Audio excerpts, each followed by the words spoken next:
가장 지혜로운 사람이라고 인정받았던 솔로몬이 이런 말을 했습니다. 전도서 1장 말씀인데요. 해 아래에는 새 것이 없나니 무엇을 가리켜 이르기를 보라 이것이 새 것이라 할 것이 있으랴 우리가 있기 오래전 세대들에도 이미 있었느니라. 우리가 이 창조라고 생각하는 것들이 실제는 창조가 아니라 그냥 모방일 경우들이 많이 있습니다. 여러분 뭐 누군가 발명을 했다라고 하면은 이전에 누군가가 했던 것을 잠시 이렇게 사용해가지고 그걸 새롭게 이 형태를 바꿔서 만든 것, 이게 모방이지 무에서 유를 창조하는 것은 거의 없다라고 할 수가 있습니다. 그런데 하나님은 이 세상을 창조하실 때 아까 동영상을 보셨지만 무에서 말씀으로 유를 창조하신 거예요.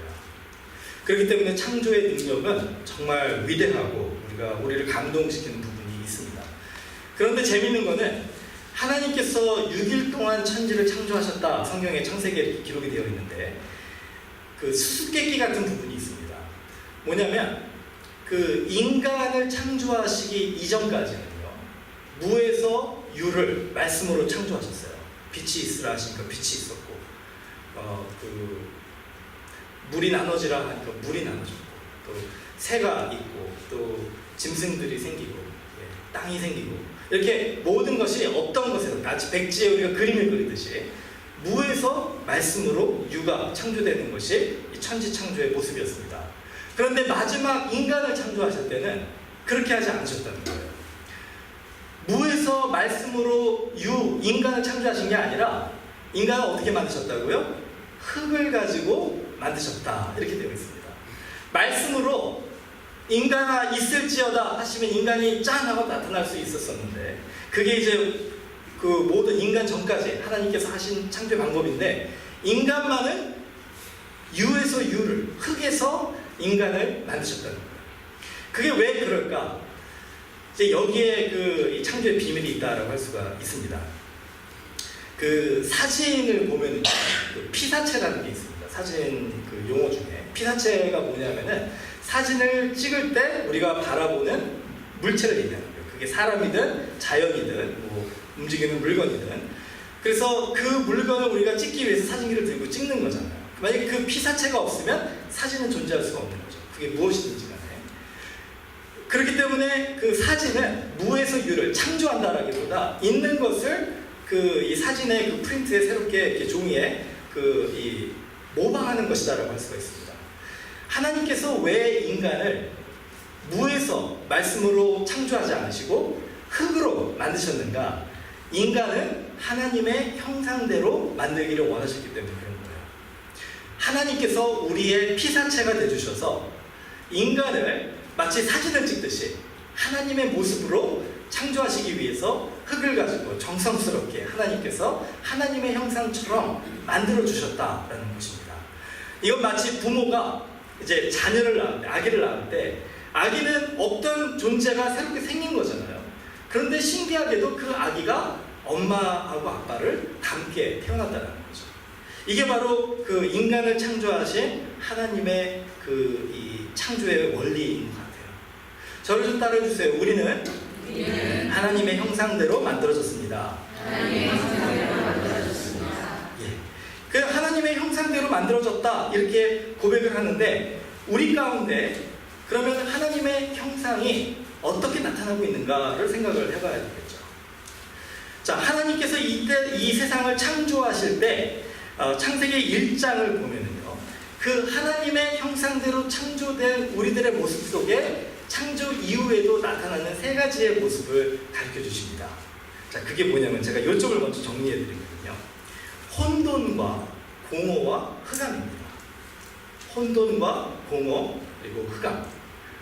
자, 이 세 가지가 우리의 삶 속에 끊임없이 반복되는 이유가 하나님께서 우리를 창조하실 때 하나님의 형상대로 만들어 주셨지만 우리가 우리의 죄 때문에 그 하나님의 형상을 버리고 다시 창조 이전의 모습으로 돌아가려고 하는 그러한 그 본능을 가지게 됐다는 거예요. 그러니까 우리 안에 혼돈과 공허와 흑암이 있다라고 하는 얘기는 우리가 하나님이 만들어 주신 그 형상대로 살아가지 못하고 창조 이전에 이 아름다운 지구가 만들어지기 이전의 모습으로 자꾸 돌아가려고 하는 우리의 죄악된 모습 때문이다라고 생각하시면 됩니다. 그렇기 때문에 이 혼돈과 공허와 흑암을 우리가 잘 이해를 하면은 하나님의 형상대로 살아가는 것이 뭔지를 우리가 깨달을 수가 있다라는 거예요.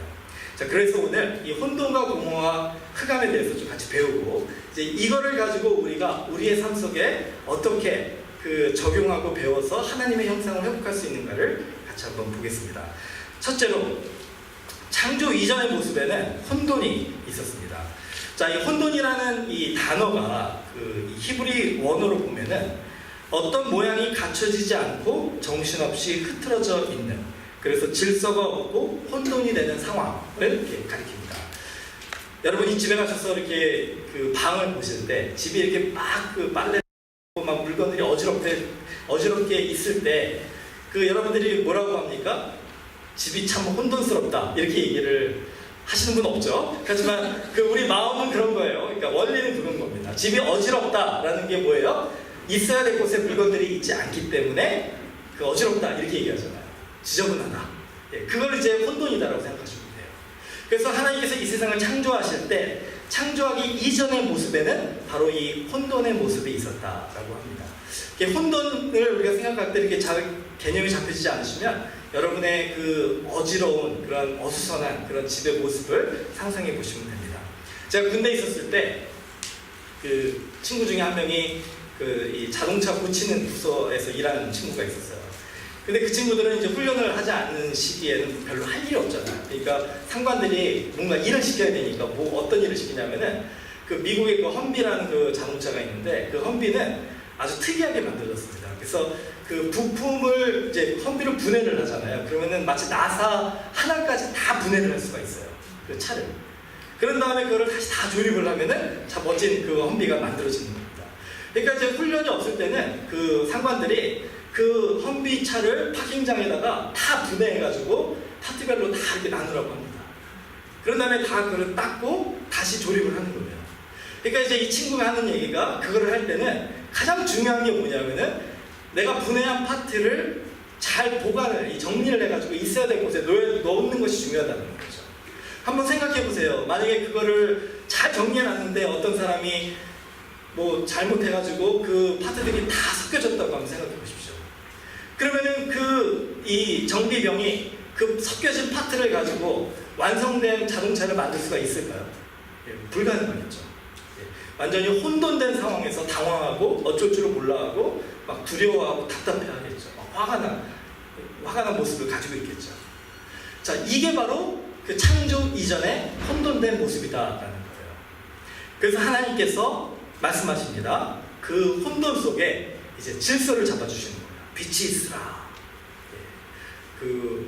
이제 빛이 있으면서 이제 땅이 만들어지고, 또 하늘과 궁창이 또 나누어지고, 물이 또 갈라지면서 묻이 생기고, 이렇게 질서가 하나씩 생겨져 나가는 과정 속에서 하나님은 우리 이 지구에 하나님의 평화를 이렇게 주시는 겁니다. 창조의 능력은 평화다라고 할 수가 있어요. 두려움을 물리치는 것이다라고 할 수 있습니다. 자, 근데 문제가 있습니다. 태초부터, 이 창조가 있은 이후부터, 죄가 우리 가운데 들어온 후에 우리의 삶에는 이 혼돈이 끊임없이 반복이 된다. 여러분, 혹시 마음속에 지금 이런 혼돈이 있으신 분 있으십니까? 오늘 예배 보실 때 여러분의 마음에 질서가 딱 잡혀져가지고 아주 깨끗하게 정돈된 마음으로 아무 두려움과 아무 불안함과 아무 걱정이 없이 정말 아이들 표현대로 룰루랄라 하면서 우리 교회에 오신 분이 계실 겁니다. 근데 그렇지 않은 분들이 대부분일 거예요. 오면서 마음에 여러 가지 복잡한 생각들을 가지고 오신 분들이 있을 거예요. 다른 사람들이 모르는 나만의 고민과 나만의 이 걱정들을 가지고 오신 분들이 있을 겁니다. 왜 그렇습니까? 우리 마음에 혼돈이 들어와 있기 때문에 그래요. 자, 근데 창조 이전의 혼돈과 창조 이후의 혼돈은 차이가 있다는 걸 알아야 돼요.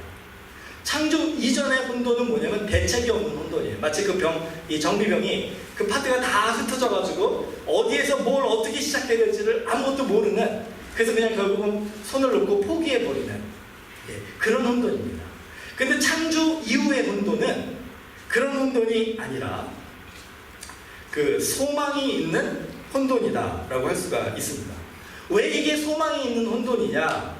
이렇게 생각해 보시면 좋을 것 같아요. 그 정비병이 막 어쩔 줄 몰라 하는 그때 그 험비라는 자동차를 만든 사람이 그 자리에 딱 왔어요. 그 사람은 그 모든 파트가 어디에 들어가야 되는지를 눈을 감고도 다 조립할 수 있는 사람입니다. 그러면 그 사람이 그 흩어져 있는 혼돈스러운 그 파트들을 보고서 그 마음이 어떨까요? 아마 여유를 가지고 한번 웃은 다음에 두려워하지 말라. 내가 이 자동차를 고쳐주리라. 뭐 이렇게 하면서 다 조립을 했겠죠. 왜 창조 이후의 혼돈이 우리에게 소망을 주는 혼돈이냐면 그 혼돈 속에 하나님이 함께 하시기 때문이라는 겁니다. 저와 여러분이 가지고 있는 이 모든 마음의 삶의 혼돈이 우리가 그렇게 걱정할 혼돈이 아닌 이유는 하나님은 우리를 누구보다 잘 아시고 우리의 인생의 과거와 현재와 미래를 다 알고 계시는 분이기 때문에 그렇다는 거예요. 우리는 어디가 어디로 가야 될지 어떻게 맞춰져야 될지 모르는 상황이지만 하나님은 하나님의 그 놀라우신 능력으로 하나씩 하나씩 다 파트를 맞춰주실 수 있는 하나님이라는 것입니다. 이걸 우리가 믿는다면 혼돈은 사라지지 않겠죠. 여전히 혼돈스럽겠죠. 그렇죠? 하지만 그 혼돈 속에서 우리는 하나님을 향한 소망을 가질 수 있는 거예요. 그 소망이 바로 우리로 하여금 풍랑이 있는 바닷속에서도 두려워하지 말고 잠잠하라 하신 그 예수님의 음성을 믿음으로 받아들일 수 있는 그런 마음을 가지게 하는 것입니다. 이 사도행전 27장을 보면은요, 이 바울이 이제 죄수의 몸으로 로마로 가는 과정 속에서 배를 타고 이제 갑니다.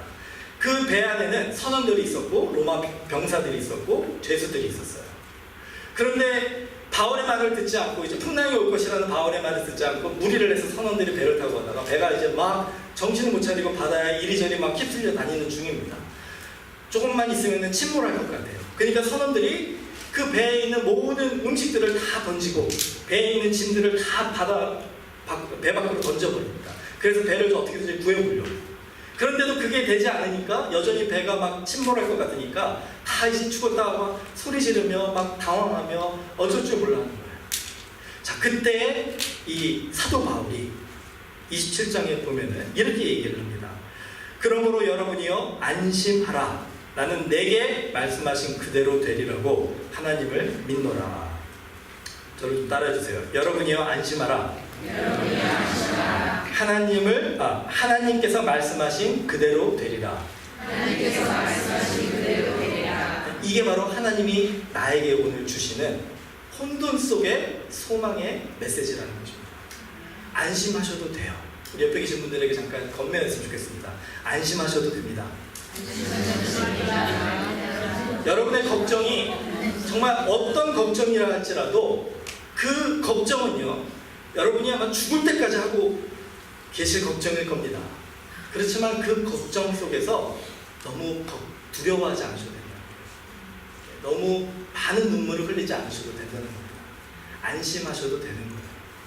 그 풍랑은 사라지지 않을지라도 그 속에서 너희를 지켜주리라고 하신 그 하나님의 말씀대로 하나님께서 이루시리라고 바울이 선포하고 실제로 사도행전을 보면은 하나님께서 안전하게 그들을 로마까지 인도해 주셨다는 것입니다. 자, 두 번째로 창조 이전의 모습에는 공허가 있습니다. 이것도 우리가 좀 이 단어를 이 히브리 원어로 좀 생각을 해봐야 돼요. 이 공허라는 것이 무엇이냐면 텅 비었다라는 뜻이 있습니다. 제가 콜로라도 로키 마운틴에서 이렇게 운전을 손님들 오셨을 때 이렇게 관광을 시켜드리고 운전하다 보면은 산을 이렇게 넘어가다 보면은 이제 아주 넓게 펼쳐진 이 툰드라라는 광야와 같이 이렇게 이 들판이 있어요. 거기는 너무나도 높은 곳이라서 나무가 자라지 않는 곳입니다. 그러니까 그냥 잔디만 있는 곳이에요. 근데 너무나 아름다워요. 그래서 툰드라가 굉장히 콜로라도 로키 마운틴에서 유명합니다. 그런데 거기도 분명히 텅 비어있는 곳이고 또 여기 퀘이커 브리지 쇼핑몰에 새벽에 가보세요. 가보면은 차가 한 대, 두 대밖에 없는 그런 새벽에 가보시면은 거기도 텅 비어있는 파킹장이에요. 그렇죠? 자, 둘 다 텅 비어있는데 툰드라는요 우리를 감동시켜줘요. 와, 멋있다. 그렇죠? 근데 저 퀘이커 브리지의 새벽에 보는 파킹라서 어떻습니까? 허전하고 왠지 있어야 될 것이 없는 것 같은 느낌을 준다는 거예요. 이게 바로 공허라는 겁니다. 그냥 우리가 봤을 때 비어있다 이게 공허가 아니라 비어있지 않아야 되는 그 자리가 비어있는 것이 공허라는 거예요. 천지창조를 하시기 이전에 이 세상에는 공허가 있었습니다. 창조 이후에도 이 피조물 외에도 우리 인간들의 마음속에도 공허가 찾아온다는 거예요. 여러분 혹시 고독하신 분 계십니까? 뭔가 주변에 사람들이 많이 친구들이 있고 가족이 있고 다 있는데 왠지 외로워요. 예. 내가 정말 왜 외로운지도 모를 정도로 외로우신 분들이 혹시 계실지 모르겠어요. 여러분이 왜 외로우시냐면은 여러분의 마음속에 있어야 될 것이 없기 때문에 그런 거예요. 좀 있어 보이려고 노력을 하지만 내 내면 깊숙한 곳에는 이 공허가 있기 때문에 그렇습니다. 이 창조의 원리를 제가 전에도 한번 말씀드린 적이 있습니다. 하나님께서 이것을 우리에게 가르쳐 주시기 위해서 6일 동안 창조를 하신 것 같아요. 6일 동안. 어떤 분은 이렇게 얘기하세요. 제가 어떤 교회를 가보니까 이 창조를 하루 24시간 동안 6일이니까 144시간이잖아요. 144시간 동안에 이 천지를 창조하신 것을 믿으십니까? 아멘! 그래요. 그걸 믿지 않으면 성경을 믿지 않는 거라고 얘기를 하세요. 근데 성경은 과학책이 아닙니다. 그러니까 우리가 이 하루가 24시간이냐 아니냐, 창조가 뭐 오랜 기간 동안 이루어졌느냐, 6일 동안 이루어졌느냐, 이거를 논쟁하는 그 시간에 하나님께서 왜 우리들에게 6일의 창조의 이 순서를 주셨는가를 우리가 깨닫고 그걸 삶 속에 적용하는데 더 애를 쓰면은 그게 진짜 더 좋은 이 성경을 이해하는 자세라는 것이에요. 자, 이 6일 동안에 하나님이 천지를 창조하신 이유는 전 이거라고 생각합니다. 가만히 보면 참 재밌어요. 오늘 동영상 보셔서 이해를 하시겠지만 첫째 날에 하나님께서 빛을 창조하시고 낮과 그 밤을 창조하셨어요. 그렇죠? 그런 다음에 넷째 날에 뭘 창조하셨냐면은 해와 달과 별을 창조하셨습니다. 자, 낮을 창조하신 다음에 그 공간에 하나님이 뭘 채워놓으셨냐면 해를 채워놓으셨고, 밤을 창조하신 다음에 그 공간에 달과 별을 채워놓으신 거예요. 자, 두 번째 날에 하나님이 뭘 창조하셨습니까? 하나님께서 이 물과 물을 나누셔서 궁창, 이 하늘이라는 것을 창조하셨어요. 그러니까 물과 바다와 하늘을 창조하신 거예요. 이 스카이를. 그런 다음에 다섯 번째 날에 거기다 뭘 채워넣으셨습니까? 바다에는 물고기를 채워넣으셨고 하늘에는 날아다니는 새들을 채워넣으신 거예요. 자, 세 번째 날에 하나님 뭘 창조하셨습니까? 물과 물을 나누어서 땅을 창조하셨어요. 그리고 그 땅에 이 식물들을 자라게 하셨습니다. 그리고 나서 여섯 번째 날에 뭘 채워넣으셨습니까? 거기에 짐승들을 채워넣으셨고 마지막으로 흙으로 인간을 빚으셔서 사람을 창조하셨다는 거예요. 이해가 되시죠? 6일 동안에 하나님이 천지를 창조하셨느니라 얘기하신 거는 정확하게 144시간 동안에 천지 창조하신 그걸 가르쳐 주려고 하는 것보다도 우리 안에 하나님께서 이 공허 속에 하나님께서 그 하나님의 능력으로, 이 창조의 능력으로 우리 안에 무엇을 채워주기를 원하시는지를 보여주시기 위한 그런 교훈이다라는, 가르친다라는 겁니다. 여러분, 우리들의 마음속에 하나님께서 하나님이 계신 자리를 창조해 주셨습니다. 우리들의 삶 속에 하나님이 왕이 되셔야 되고 주인이 되셔야 되고 오직 예수만을 우리가 선포해야 될 우리 인생의 자리를 하나님이 삶의 구석구석에 다 만들어 주셨어요. 그곳에 하나님이 있어야 되는데 내가 있고, 그곳에 하나님이 있어야 되는데 내가 꿈꾸고 소망하는 나의 욕심이 있고 또 내 가족들이 있고 그 외에 다른 하나님 외에 다른 것들이 그 안에 있으면 채워진 것 같은데 공허하다는 거예요. 자, 그럼 어떻게 하면 이 문제를 해결할 수가 있을까요? 성경에서는 요한복음 15장 5절에 그 해답을 주는데요. 나는 포도나무요 너희는 가지라. 그가 내 안에 내가 그 안에 거하면 사람이 열매를 많이 맺나니 나를 떠나서는 너희가 아무것도 할 수 없습니다. 여러분, 가지에 열매가 있으면 있어 보이겠죠. 근데 가지에 열매가 없고 풍성한 예쁜 나뭇잎들이 없으면 없어 보이지 않습니까? 겨울에 앙상한 나뭇가지들을 보면 좀 불쌍하죠. 여름에 아주 풍성한 열매가 맺어진 가지들을 보면 마음이 풍요롭고 마음이 좋아. 네, 그렇죠? 자, 우리의 인생은 어떻습니까? 여러분의 인생은 정말 많은 풍성한 나뭇잎들과 그런 열매들로 있어 보이는 인생이십니까? 아니면 정말 가지가 앙상하게 그렇게 아무 열매들이 없어가지고 없어 보이는 인생입니다. 우리 좀 저기 옆에 계신 분들에게 도전 좀 했으면 좋겠습니다. 당신의 삶은 있어 보입니까? 없어 보입니까? 한번 좀 물어봐주세요. 있어 보이십니까? 아니면 없어 보이십니까? 네. 제가 이렇게 딱 보니까 네, 어떤 분들은 좀 있어 보이시는 분들이 있고 어떤 분들은 좀 없어 보이는 분들이 있어요. 없어 보이시는 분들은 너무 낙심하지 마세요. 왜냐면 예수님이 요한복음 15장에 우리한테 방법을 제시해 주신 거예요. 방법이 뭡니까? 나는 포도나무에 너희는 가지라. 그가 내 안에 내가 그 안에 거하면 사람이 열매를 많이 맺나니 나를 떠나서는 너희가 아무것도 할 수 없습니다. 방법은 뭐냐면 예수님 안에 거하는 거예요. 예수님 꼭 붙들고 예수님 통해서 열매를 맺으려고 그렇게 기도하고 노력하는 것. 그렇게 하면 우리는 많은 열매를 맺고 하나님을 떠나서 예수님을 떠나서는 우리가 아무것도 할 수 없습니다. 이렇게 얘기하죠.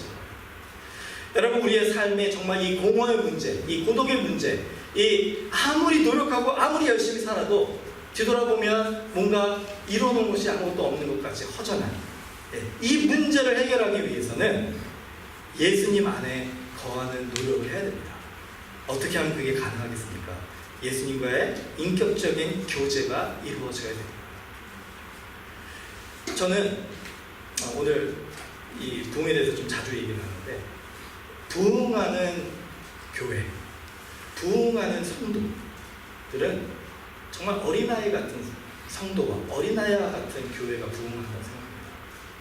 너무 많은 걸 생각해가지고 너무 많은 어른인 척하는 그런 사람들과 그런 교회들 그렇게 부흥하는 걸 못 봤어요. 정말 순수하게 다른 거 다 생각하지 않고 오직 예수, 예수님만 나와 함께 계시면 무엇이든지 할 수 있고 예수님이 나와 함께 하지 아니하시면 아무것도 할 수 없습니다라는 이런 순수한 고백을 가진 사람이 진정한 영적인 부흥을 하는 것이고 그런 교회가 영적인 부흥을 하는 거예요. 오늘 정말로 내가 그런 있어 보이는 삶을 살기를 원하신다면 예수님 앞에 무릎을 꿇으시고 예수님을 우리의 구주로 영접하고 그리고 예수님이 나의 주인임을 고백하고 지난주에 우리 같이 보았잖아요. 우리를 비워야지 성령이 채워지시는 거예요. 이 우리 마음에 정말 예수님이 있어야 될 자리에 다른 게 있지 않도록 그거를 하나씩 밀어내고 주님 오시옵소서, 마라나타, 주 예수여 오시옵소서. 성경의 마지막 기도가 그겁니다. 주 예수여 오시옵소서, 마라나타. 자, 오늘 이 자리에 예수님이 오셨어요. 그래서 우리의 삶에 딱 자리를 잡으려고 하시는데 너무나도 뭐가 많은 거예요. 예수님이 있어야 되는 자리. 그러면 예수님이 지나가시겠죠. 그러면 안 되지 않습니까? 그러니까 비워야 돼요. 정말 주님의 자리는 주님을 위해 우리가 예비를 해야 됩니다. 자, 마지막으로 창조 이전의 모습에는 흑암이 있었습니다. 이 흑암이라는 그 히브리어 단어도 우리가 좀 생각해 보면은 빛이 조금도 존재하지 않는 그런 완벽한 어두움을 얘기하는 거예요. 그 흑암이라는 이 창세기 단어는 이것도 우리가 생각해 봐야 됩니다. 창조 이전에 있던 흑암이 있고 창조 이후에 흑암이 있습니다. 그렇죠? 어둠이 여전히 있잖아요. 그런데 창조 이전의 어둠과 창조 이후의 어둠은 차이가 있다는 거예요. 창조 이전의 어둠은 그 히브리어로 코색이라고 하는 완벽한 어둠입니다. 빛이 전혀 없는 어둠이에요. 절망적인 어둠이에요. 그런데 창조 이후의 어둠은 뭐냐면은 바로 요한복음에 나와 있는 그 빛 대신 예수께서 이 땅에 오셔서 우리에게 빛이 되어주시는 그 빛이 있는 어둠이에요. 이해가 안 되시죠? 빛이 있는 어둠이 도대체 뭐냐? 자, 이 요한복음을 보면은요, 1장 5절에 보면 빛이 어둠에 비치되 어둠이 깨닫지 못하더라 이렇게 되어 있습니다. 빛이 어둠에 비치되 어둠이 깨닫지 못하더라. 자, 이게 바로 창조 이후의 어둠이라는 거예요. 아마 여기 계신 분들 중에 마음이 이렇게 좀 어두우신 분들 오늘 계실지도 몰라요. 여러분이 아시는 분들 중에, 여러분 주변에 계신 분들 중에 그 마음이 늘 이렇게 침울해 있는 어두운 분들이 계실 줄 압니다. 여러분들 그분들에게 가가지고 어떻게 도와주시겠어요? 그분들이 마음이 어두운 이유는 빛이 없기 때문에가 아니라 그분들이 빛이 있으나 그 빛을 깨닫지 못하기 때문에 어둠이 있는 거예요. 마치 우리가 잠을 잘 때 안대를 끼고 자잖아요. 그런 분들 계시잖아요. 그러면 안대를 끼면 어둡습니다. 빛이 없어서 어두운 게 아니죠. 그 안대 때문에 어두운 거예요. 요한복음 1장에 보면은 많은 사람들이 빛이 비쳤는데 예수님이 그 빛으로 우리 가운데 오셨는데 등을 돌렸다라고 했어요.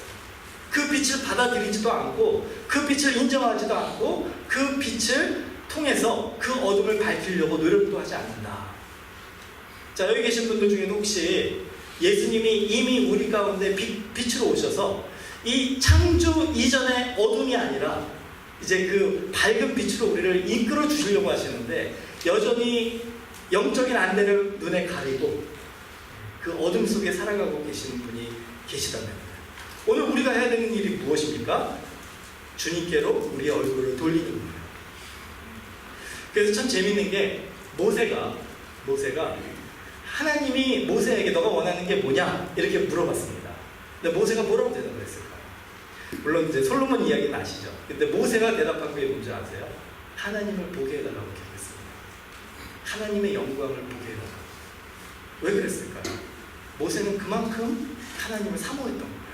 하나님을 사랑했던 거예요. 오늘 우리가 하나님을 볼 수 있다면, 그 하나님의 영광의 빛을 볼 수 있다면 내 지금 이 어두운 마음이 정말 밝은 빛으로 비춰질 수 있다면 우리의 삶이 어떻게 바뀔까요? 아마 웃지 말라 그래도 막 협박을 해도 우리 마음속에서 우러나오는 그 미소를 우리가 컨트롤할 수가 없을 거예요. 사람들이 우리를 미쳤다고 얘기할 만큼 우리의 삶은 기쁨이 넘쳐나요. 어떻게 저런 상황에서 저 사람은 저렇게 감사를 하고 저렇게 기쁘게 웃음을 가지고 평안을 가지고 찬양을 하면서 살아갈 수 있을까? 사람들이 도저히 이해할 수 없는 그런 삶을 살게 될 겁니다. 이게 바로 우리 가운데 임하신 예수님의 그 영광의 빛이 하시는 일이에요. 창조의 원리를 우리에게 가르쳐 주셨을 때 하나님이 원하시는 것도 바로 이것입니다. 자, 그러기 위해서 이제 우리가 먼저 우리의 눈을 뜨고 하나님을 바라보고 하나님이 우리 마음에 그 영광의 빛을 비춰주셔서 우리의 이 어두운 부분을 밝혀주십시오. 이렇게 기도하는 저희가 된다면 오늘 그 일이 일어날 수도 있다는 것입니다. 자, 우리가 이제 창조의 원리를 같이 배웠습니다. 이 세 가지, 정말 혼돈, 공허, 흑암. 여러분 오늘 이 세 가지에서 자유로운 마음을 가지고 오셨다면 하나님께 감사하시고 이 세 가지 중에 한 가지라도 말씀을 들으면서 마음속에 걸림이 있으시다면 우리가 이 문제를 오늘 해결하고 가셨으면 좋겠어요. 하나님이 우리를 왜 특별하게 창조하셨습니까? 다른 피조물 같지 않게. 왜냐하면 우리는 하나님의 형상을 가지고 창조된 사람들이에요. 혼돈과 흑암과 그 공허가 우리 가운데 있을 필요가 없는 사람들입니다. 그렇기 때문에 우리가 같이 기도하고 정말 주님을 우리의 삶의 왕으로 다시 모시고 정말 예수 그리스도가 우리 안에 새로운 창조를 이루는 그런 시간 되기를 주님의 이름으로 축원합니다.